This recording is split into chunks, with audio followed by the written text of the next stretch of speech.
The plays Waiting for Godot and Gods in the Ivory Tower are two distinct works with pertinent themes and ideas that hold important messages and meanings about life. When thinking about the essence of these plays, the first thing I want to evaluate is their themes. The themes of Waiting for Godot are God and death.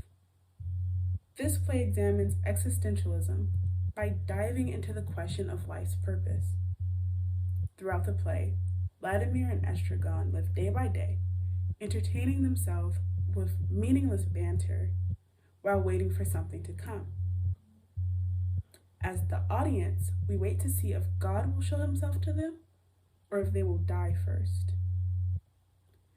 The themes of Gods in the Ivory Tower are hardship and strength in the face of adversity.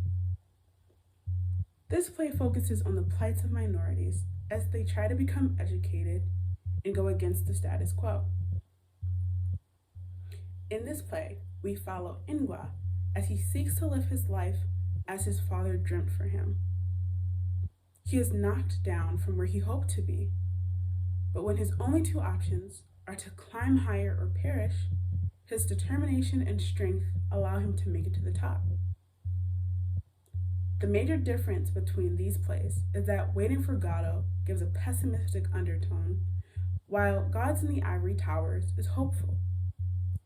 At the end of Waiting for Godot, I found myself wondering what the point of the characters continuing to live each day is if nothing will ever change, yet each day becomes more unhinged.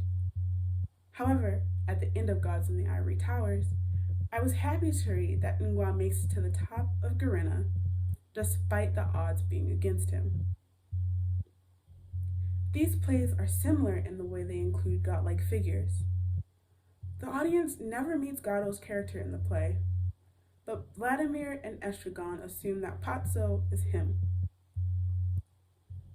They assume this because Patso seems to be a very powerful and affluent man. However, they are never able to meet Godot, and all they know about him are the speculations they make up. In Gods in the Ivory Towers, the godlike figures are also the seemingly affluent and upper class. In both of these plays, the godlike figures are feared and esteemed, but the beliefs about their greatness are mostly imagined. Both plays also display issues of class and social disparities also. In Waiting for Godot, we see this clearly in the characters Patso and Lucky. Lucky is Patso's slave and is never treated with common decency. In Gods in the Ivory Towers, the Anglophones aren't provided with any respect unless they assimilate to the values and belief systems of the Francophones. Beckett's Waiting for Godot and Ndi's Gods in the Ivory Towers are two plays that critique certain aspects of society, while also provoking the audience to consider their timeless meanings. Both of these plays have themes and ideas that extend past the dramatic world and into everyday life. Ndi published Gods in the Ivory Towers in 2008, and Beckett's Waiting for Godot has been performed since 1953. However, these two dramatic works have enduring and thought-provoking messages and lessons to be learned. There are a couple of main things I've taken away from the plays that apply personally to my life. Although Beckett's message is dark, I took away that faith is important and is the main thing that allows us to keep living each day.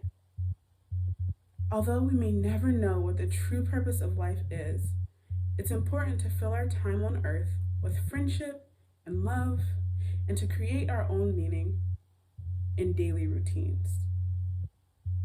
From Gods in the Ivory Towers, I gathered that perseverance is crucial to have as a minority.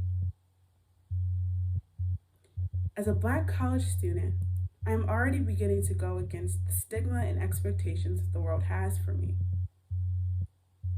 As I continue to reach for my goals and aim to live the successful life my mom has wished for me, I have to understand that I will continue to face hardship even once I make it to the level I'd like to achieve. When this happens, I will have to hold steady to my morals and work through adversity.